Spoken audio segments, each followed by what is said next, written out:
Thanks. Thanks for swinging by. Appreciate it, of course. Thank you.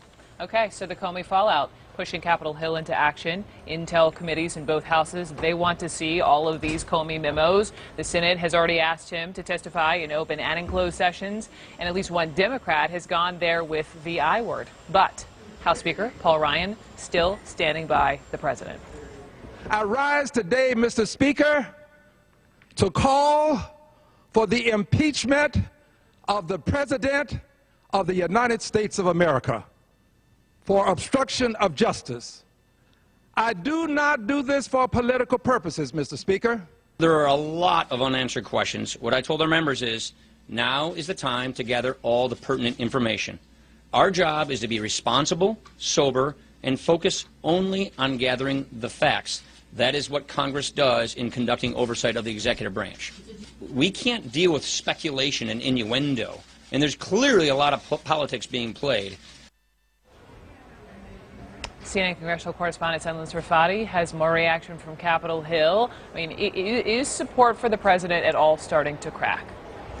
Well, it slowly is, Brooke. We certainly have many more Republicans out today really breaking ranks with leadership and coming out and saying that they would potentially be in support of a special prosecutor or an independent commission. We heard that from Senator Susan Collins, Murkowski, and Congressman Kitzinger, saying they're essentially open to that idea, but they are still by far the minority of Republicans up here on Capitol Hill. And we did see an attempt by Speaker of the House Paul Ryan earlier today really attempt to frame this how he sees it essentially for his caucus. You saw the word there, sober, being used, saying that we should not prejudge the facts. He says their job is to get all of the facts and then come to a conclusion based on where those facts lead them.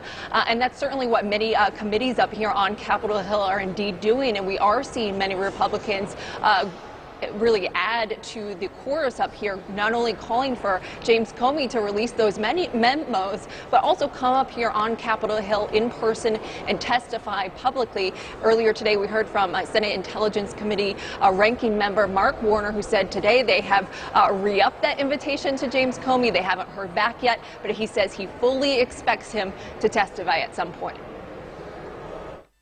I think it's awful hard for any member of the Senate, Democrat or Republican, not to realize and recognize that this investigation is the most serious thing that I think even the whole Congress is taking on at this point. I'm as confident as anything I am confident about in this investigation that we're going to hear from Jim Comey. And I think we're going to hear from him in a way that's going to be fully forthcoming.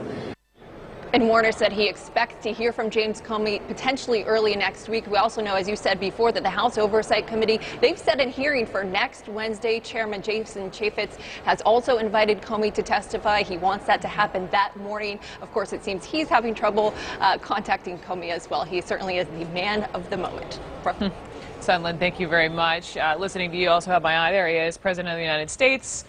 Here we have Air Force One. It's landed now, Joint Base Andrews, as he is now heading home from his commencement speech he gave to the midshipmen up in Connecticut at the United States Coast Guard Academy. Heading off the plane, and then we'll be walking over to Marine One, that helicopter momentarily, that will take him back to the White House.